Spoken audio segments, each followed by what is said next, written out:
Hello and welcome to episode 4 of Profound Words. We're doing it. We're doing the thing. We're being consistent. And I'm filming this days in advance, so props to me. I'll give myself a little pat on the shoulder because we're not procrastinating. We're doing it.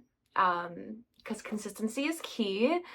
And although it's hard, it is something important to me, and holding myself accountable, I feel like is like crucial in my life right now. So we are continuing on with topics. This week's topic, we're gonna do a more structured path this week. Last week was a little more all over the place just because I wasn't feeling very prepared, but sometimes that leads to better conversations. And despite not being as organized and thought-centered, I don't know if that's a word I'm looking for. Thought-centered? I don't think that's even a word or a phrase. What's the word I'm looking for, you guys? Just because I wasn't basically like, didn't have everything planned out, didn't have a strategic way of going about it, doesn't mean it wasn't a good conversation. So I'm happy that you are here and joining me for this 4th episode. For this episode today, we are going to talk about a fun little topic that is deep and is also emotional, and we've all been there. And if you haven't, I wish I was you, because oh my God, does it suck. Just because someone hasn't experienced a breakup doesn't mean that they haven't experienced heartbreak in a different form. So although it's easy for me to say, oh, I wish I was you, they may have endured something else that was deeper or equivalent in another sense. So, where do we want to start? Where do we want to start with this? First off, we can discuss like history and shit like that, right? So I first encountered the romantic realm when I was 13 years old. So being 13, you are in a phase of life where you are finding out who you are developing, you are going through hormonal shifts, and you essentially are you're still so young and you're still uncovering all of what life contains. I was a shy gal and I was very quiet and I kept to myself. I think back then I was just like very anxiety ridden, if I'm being completely transparent, and I didn't know what anxiety was. So I just was always shut down and like nervous and all of the things. And I don't even think, like, yes, I had crushes here and there. Like that wasn't a surprise. Like everybody goes through that. But I never was like, oh, I want a relationship. Like at 13. Like that wasn't my mindset. Times were different. It wasn't until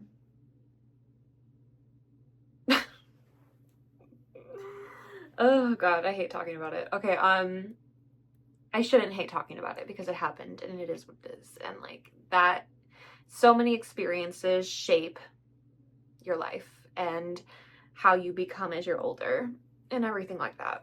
My first encounter with a romantic partner was when I was 13. And I was very confused as to why this person liked me. And it didn't make sense. I was just like, at that phase of my life, I was very shy, kept to myself, didn't really socialize with boys. Like that wasn't me. And I had my tight-knit friend group that I was always around. And I remember at that time in my life, I was missing 2 teeth. Like I wasn't in my like confident era yet. And I was still like going through puberty and all of this stuff. And I was very confused as to how somebody liked me. And if I could go back in time, I would. And I would tell my younger self, don't fall for it and don't trust it. But she My younger self, I have so much empathy for her and so much love for her because the thought of someone wanting her was something that she didn't think existed. Young Julia went through a lot of heartbreak and abandonment wounds that developed over time due to her history. And she didn't think that it was a possibility that somebody would want to be with her. I don't know. Like, looking back now, like, that is my insight.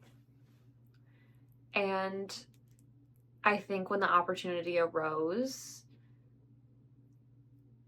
I wanted to try it out, see where it would lead, see what all the hype was about. It was your typical like middle school relationship. I had never been in a relationship before. I had never had a first kiss, like none of that stuff. I remember I made the person wait like 8 months just to kiss me. He had a track record of a lot. And once again, I don't know why I was with that person. And knowing like all that I had heard about that person, I was like, what am I doing? But yeah, I was young. That relationship and what it put me through, I will say it put me through the ringer. That relationship went on and off for 5 to 6 years of my life. And by far, I've been in 3 relationships. The second one was like short, kind of, and like whatever, I still consider it a relationship. But by far the first one was the most traumatic and awful relationship that I had ever endured. It was awful. I truly was put through the ringer and I didn't know any better. I didn't have a history of like knowing how to handle situations when they arose. I growing up, like a lot of my family dynamics were like sometimes we would talk about issues that were taking place and other times we would sweep them under the rug, um just because it was easier that way, and it would be easier to just like, okay, like new day, we move on, we don't need to talk about what happened necessarily unless it was like really bad. But that's how I grew up. So as time went on in this relationship, I was implementing those methods and not knowing how to handle it. I was so naive and constantly just like being mind fucked by somebody that was so manipulative and knew exactly what to say. It wasn't until I was older that I realized that I had been in a relationship with a narcissist, and like it was very emotionally and mentally abusive. It was awful. I sacrificed so much of I sacrificed so much of myself and so much of what I had to offer for somebody that truly did not give a shit and knew that they could reel me back in anytime that they wanted to. The breakup process of that would be, you know, your typical on and off again and never fully detaching. Um, I clung on because it's all I knew and I was so comfortable with the thought of it. I didn't know better. I had everyone in my life telling me to not do it and to stop. And I was like, that almost gave me like the push to not and to be like, you know what? I don't want to stop. I want to keep damaging myself because I was convinced that it would get better and it didn't. It got worse. And I remember as I got older, you would think I would know better. But then there was like the concept of, oh, he was my first this and my first that and this and this. And like that made things more complicated and that made me want to hold on even more.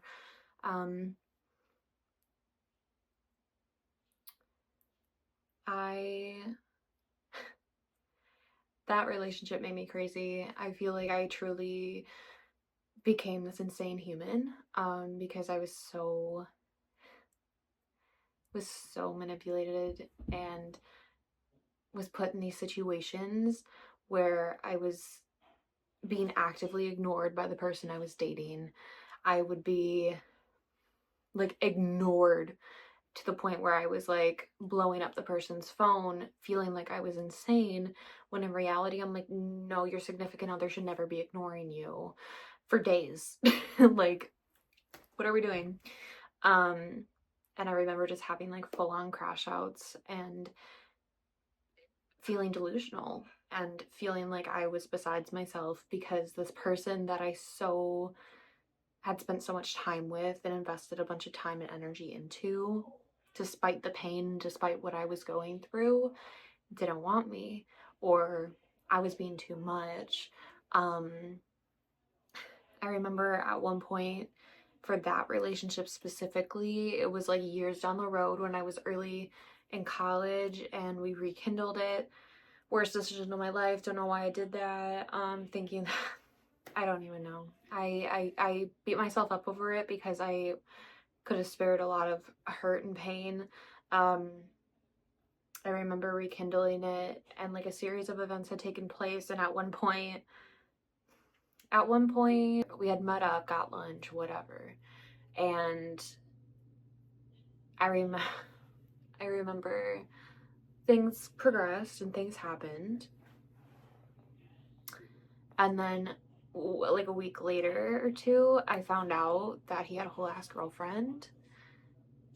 And I was like, oh, but yeah, I was constantly getting blindsided, and like I think the younger version of me just like couldn't grow up in that relationship, even despite like not being with that person for like an extended amount of time. Like the thought patterns were still there, all of these components were still there and like tied to that person.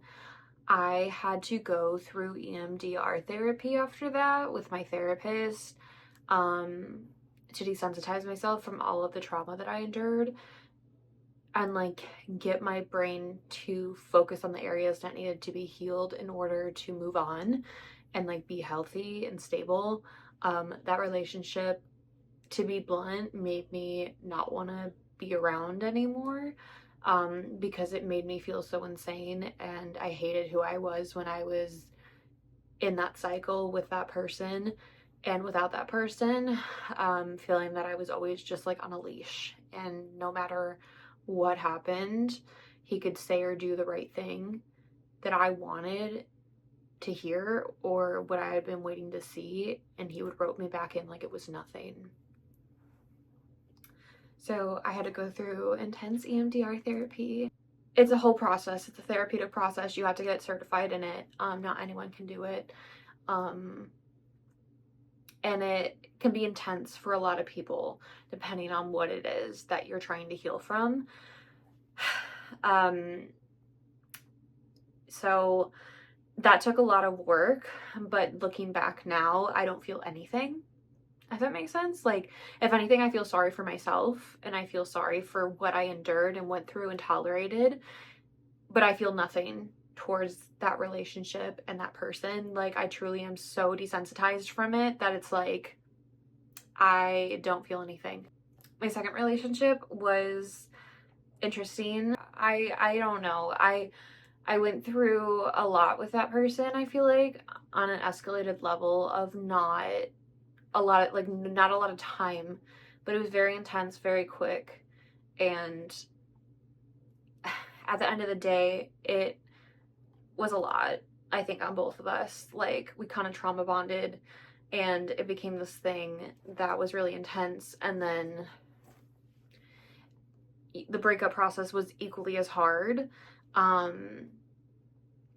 Not knowing where you stand with somebody and like that false hope of like, oh yeah, like I don't feel this way anymore, like maybe I just need some time. And I'm like, oh, okay, like how much time? And then you're left like on that little string again, not knowing if they're ever gonna come back, and never did.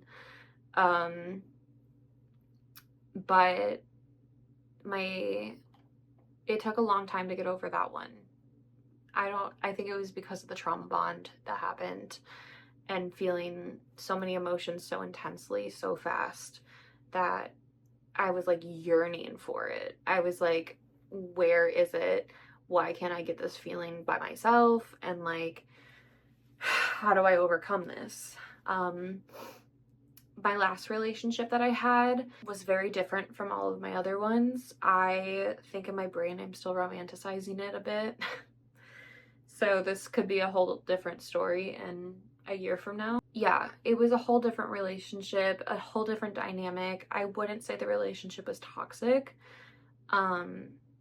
It just wasn't equal, if that makes sense. I don't feel that the components were equal in it, and I feel that there was times where I was putting in like 120% and I wasn't getting like 50% back.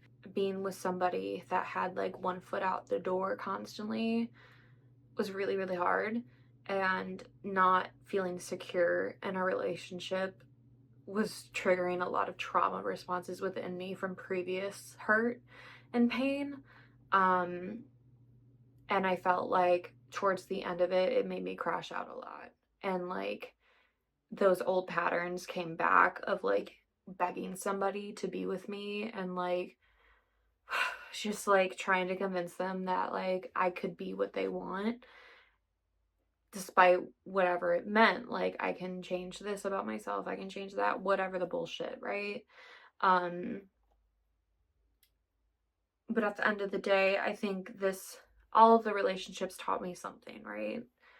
Every relationship teaches you something. Like I said in my last podcast, like, life is full of seasons and reasons, and you have to go through some things to get to where you want to be. And I think relationships have a way of doing that. My last relationship really opened my eyes, I think, that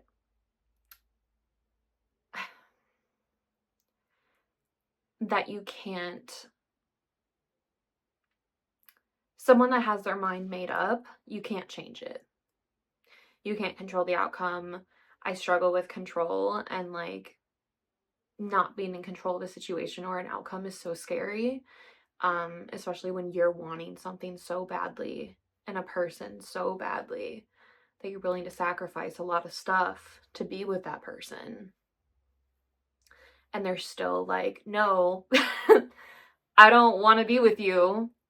Or I don't want to be with anybody, is really hard. But I think it's a good lesson that at the end of the day, you can't always persuade somebody to get what you want. And it sucks. Breakups are hard. The process of going through this past breakup has been like so turbulent for me. I feel like some weeks I am great and I don't even really think about it. And then other weeks, it's all I can think about and all I yearn for. And I want to cave left and right to break no contact, see if things have changed, see if things have shifted, if they want me, all of the things. Self-discipline is so important. I struggle with self-discipline a lot. Like when the urge hits to do something, I usually act on it right away. So I've really been trying to tune into that and like my compulsive states and my impulsive moments and be like, okay, let's redirect ourselves and try to do something different, because right now, like, you cannot act on these impulsive thoughts because it's just going to cause damage to you. Half the time the compulsions aren't good.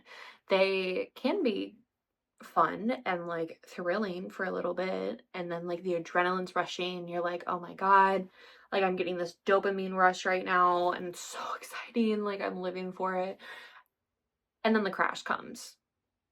Like you're waiting for the ball to drop because you're in this like romanticized state in your head of like almost like La La Land.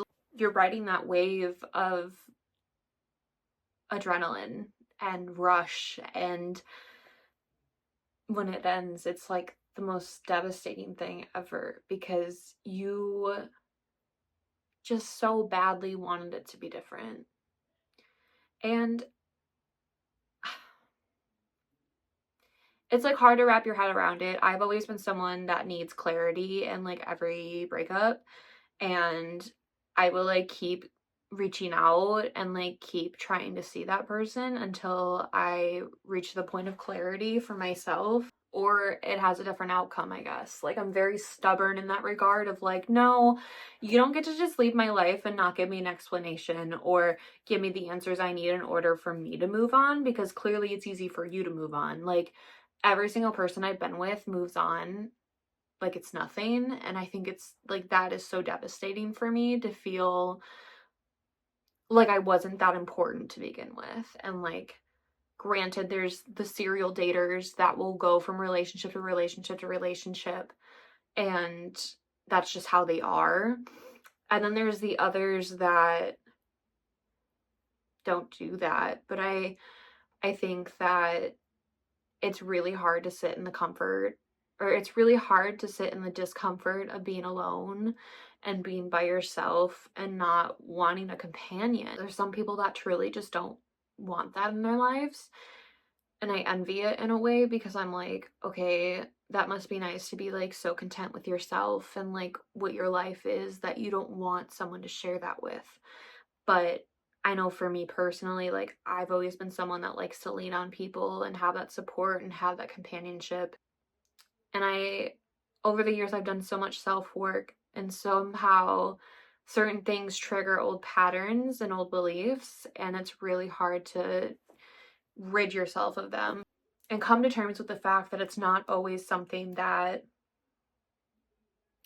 you have to have in this moment.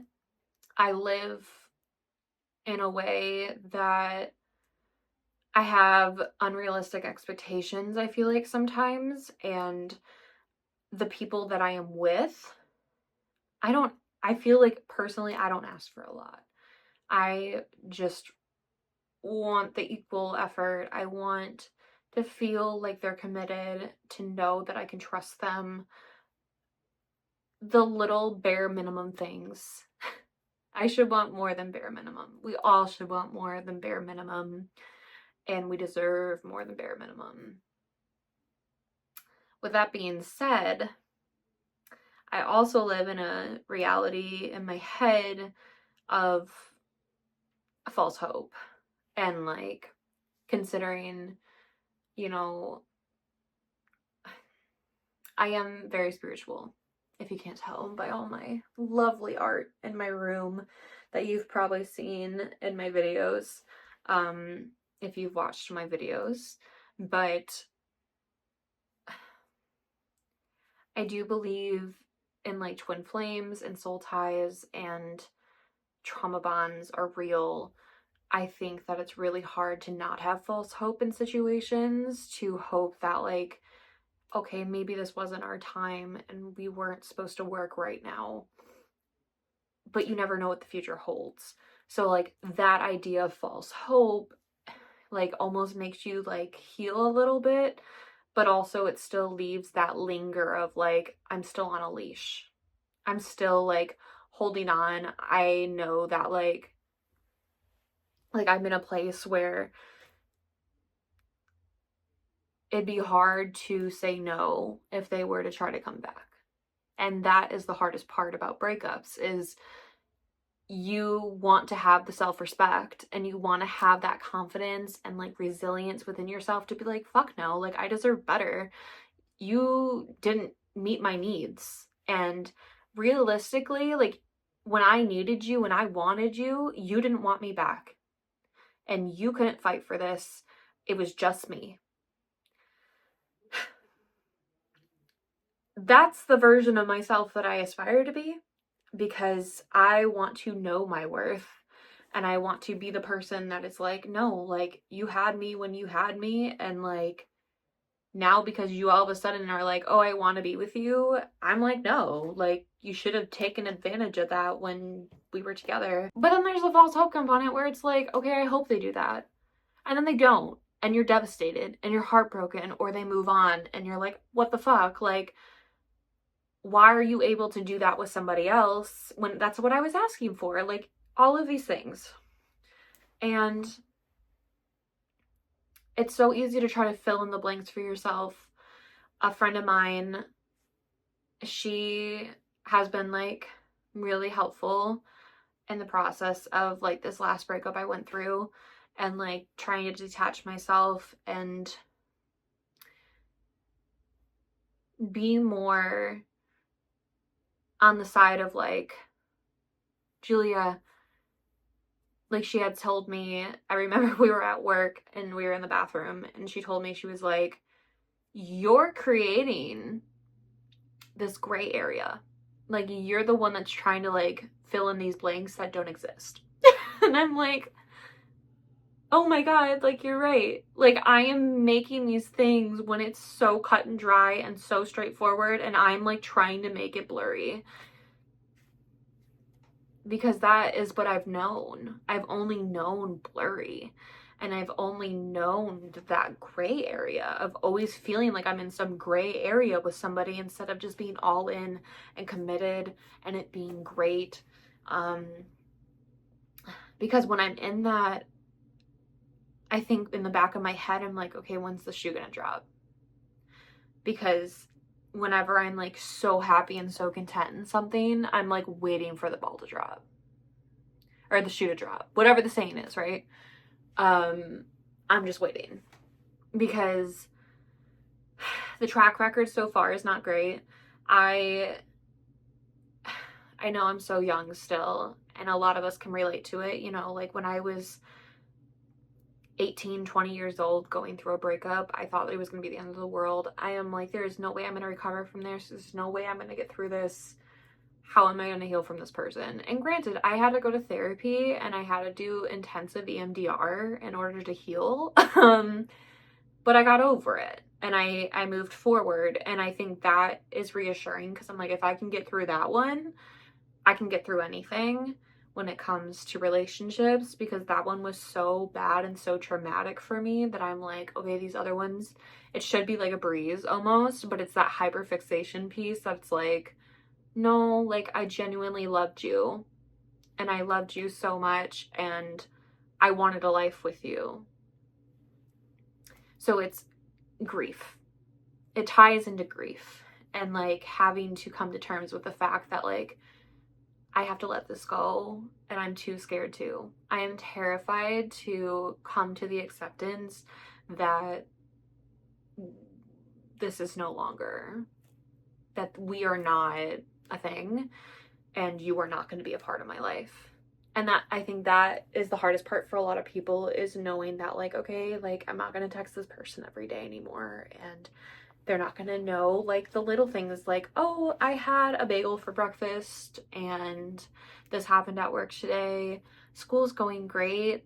Like all of the little check-ins that you do, that person won't know any of it anymore. And vice versa. You're not going to know what's happening in their life anymore. And it's sad. I mean, at the end of the day, like breakups are heartbreaking and you have to take it at your own pace. Personally, I have to be so distracted and so busy and fill my time in order just to make sure my brain is focused on anything but that. Because the second that I am in my own company for too long, my brain starts to linger and go right back to those thought patterns and the impulses kick in, and I'm like, I just get in that state of like, I miss it. I've always been more of a relationship person than like, okay, like it's such hookup culture right now in our generations and it's so frustrating. I've always been more of a relationship person. I'm always going to want more out of something. So I'm like, yeah, I'm more of a relationship person.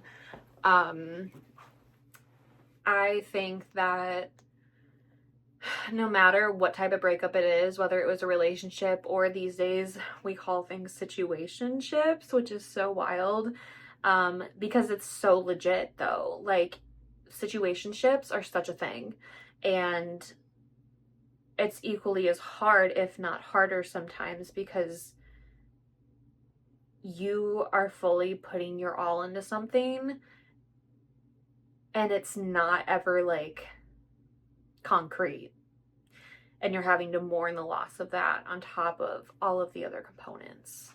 I think as we get older, we gain a better understanding of what we want out of a relationship, and I think too we learn what we do and don't like out of people that we're with. And I'm hoping tolerance goes much lower as I get older, and I don't tolerate a lot of the stuff that I've put up with ever since I was like 13. And I have the confidence to walk away when I know something isn't working or isn't good for me anymore. I hope that that's the case. I know for a lot of people, it's really hard to walk away. There's so many components that are tied in sometimes, and like, I'm grateful that like it's just me and I don't have like other components tied to a person, because I can't even imagine the process of like trying to walk away from something when so many other components are at play. So just my advice when it comes to breakups is just go through the process, go through the grief, go through the moments of weakness. And if you cave, you cave. Don't beat yourself up over it, because like we're all learning and we're all navigating it, and we all navigate it different. Like, I could easily sit here and be like, oh my God, you broke no contact, like you're weak. But I'm not that type of person. And two, I've been there and I do that shit, because we all have these moments of weakness where we have to give in at times because it's eating us alive, and we're like, okay, like I have to do something, like I'm going insane. Go through your process, your own unique process of healing from a breakup. But things that have helped me, I will say, from like not reaching out and not drowning in sadness, one, being on antidepressants. She has her pros sometimes. She helps sometimes of not spiraling out and not crying all the time, because it's really hard for me to cry actually, because I'm so medicated. But being on antidepressants has helped me. And staying really, really, really busy. I try to keep my time as like full as I can these days. I'm exhausted. I truly am so tired, and like the moments where I can just like lay in bed and sleep are wonderful. Where you don't have to set an alarm and you can just sleep in, and it's so nice. But yeah, I keep myself busy. I'm a full-time student. I have my internship. I work 2 jobs, and I have my small business. So I try to keep myself as busy as I can. And a lot of time I'm still like, I have too much free time. Like I still have these moments where I'm like, I'm not busy enough because I'm thinking about it. And I don't want to do that. And other advice is like, keep your options open. If you feel you're ready to go back and like see what's out there, do it. It doesn't mean that you have to commit to somebody right off the bat. It doesn't mean that you have to follow through with like a hookup or follow through with like actually getting to know somebody. I just think it doesn't hurt to see what's out there. It's rough out there, you guys. Like, our generation sucks, and we finding people that want genuine relationships is hard. To find like an authentic relationship is really hard. If you're ready for that, if you're a serial dater and you truly are like, I can't be alone, my therapeutic advice, because I'm going to school for it, is you need to look within and figure out why that is. What wounds need to be attended to, and like, how can you heal those wounds so you can learn to be alone. But then there's also the side of me that's like, you never know what else is out there if you don't look. And half the time it's disappointing. Like, me being blunt, I'm like, it's so disappointing. The people that like you and give you likes on dating apps is insulting half the time. And you're like, oh, like, okay, this is okay. That's the best we got. Cool. And then it's defeating because you're like, this is bullshit. I don't want to be on here anymore. And then you don't go on there anymore. And then you're just like in that mental spiral, and it's a whole thing. But that's just me being real, y'all. Like, I know I've talked to so many people about that, and like the dating apps are not it, but it's so hard to make authentic connections with people these days. Like, personally, I'm like, how do you meet someone authentically? Like, I don't drink, I don't smoke, I don't do the drugs, I don't party, like, I don't go to bars. I like, where do you meet someone authentically? Where do you do it? I like it's crazy. So it's like, yes, dating apps can be fun and all. Um my two of my relationships were from dating apps, and the first one, I obviously met him when I was in like middle school, but the other two were dating apps. And granted, like, yes, it can be great, and like, I've known so many success stories of people that met on apps and ended up like married and have kids and are so happy and content and all of the things, and like, that's ideal. But there's also, the process of like, okay, not everything ends like that, and that's okay. That's okay. You, as a human, are allowed to feel all of the things that come with a breakup. You're allowed to do it. You're allowed to go through it. You're allowed to cope, and like, hopefully you're coping in healthy ways that aren't damaging you more, because you don't deserve to be damaged more. You are worthy of so much. And it's so sad that we put ourselves through so much when you love someone. And even if you aren't in love, it's still sad because you've invested so much time in a person that now you have to get used to them not being a part of your life and knowing about your life. But when you love somebody and you're no longer with them, it's a pain that is really hard to describe. It's one of those things where you're like, I still give a shit. I still care. I'm here and I can't do anything about it. You just have to let them. You just have to let them and let yourself heal. They're gonna do what they need to do to get over whatever happened, and you're gonna have to cope and heal in the ways that you need to. It goes both ways. We don't always know what the other person's doing, how they're coping, how they're feeling. Like, it's so easy to fill in the blanks and like predict it and be like, you're moving on faster than me, you don't care, like, why am I the only one hurting right now, like, why aren't you hurting, all of the things. But at the end of the day, we're never gonna have all the answers. We can't crawl inside somebody's head and like figure it out. So it's important to focus on you and your journey with this and be able to comprehend that you are still enough. You are still enough. And I'm speaking to myself when I'm saying that too, because I have had so many moments throughout all of my breakups and just in life itself of not feeling enough. And as I say, you are enough, I speak to myself as well. And just know that you are going to be okay. You are going to heal and you're going to prosper. And I will tell you, it is such a pattern that when you're healing and moved on and like happy and content is when they're going to try to come crawling back. And that is up to you. That is your decision if you want to try again. It's a very common thing. Do I understand it? No. You have to listen to your intuition, trust your gut feeling, always. Your gut is always right. I don't care what anybody says. Your gut and your brain are tied. Like, they connect and they talk to each other.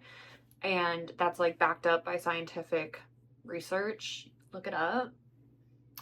But your gut knows. It knows. And I can honestly say, like, I usually am right about things. And it's hard when it's not the truth. But I don't think I've ever really been wrong when it comes to trusting my gut. So listen to yourself, tune in, take things a day at a time, keep yourself busy, do things that you maybe haven't done before, like try a new activity, teach yourself how to make homemade incense. Like, I post videos on how to make products all the time. Try something new, be creative. Creativity can be something so wholesome. Connect yourself with a crowd that genuinely gets it, and like, just find people that bring out the best in you, because you deserve that. You deserve that amount of love and compassion, and it honestly heals a lot within you when you find those people, when you talk to them and you spend time with them and you're like, wow, where have you been all my life? Because I needed to hear that. So we're all figuring it out, and we're going through it. Like, genuinely, outside of everything, the world is so much bigger than just a person that broke your heart. Like, life is going to keep moving. We're going to keep evolving. We're going to keep changing, and we will be okay. You're going to be okay. I'm going to be okay. You're going to be okay. Your friend's going to be okay. We're going to heal. We will heal, and we'll do this together if that is what we need. So be kind to yourself, be patient, and let yourself feel all of the things. You are allowed to. If you haven't already, I appreciate any ounce of support that you can give in terms of like checking out my other social media pages. I'm on TikTok, I'm on Instagram, Facebook, and obviously the podcast is on Spotify and Apple Podcasts, along with on my website, profoundsoul.com, under podcast. So any ounce of support is amazing. I love being able to connect with others and hear their stories and their journeys. I would love to hear from you and genuinely be able to connect. So stay true to yourself, and I will see you guys in the next episode. Bye.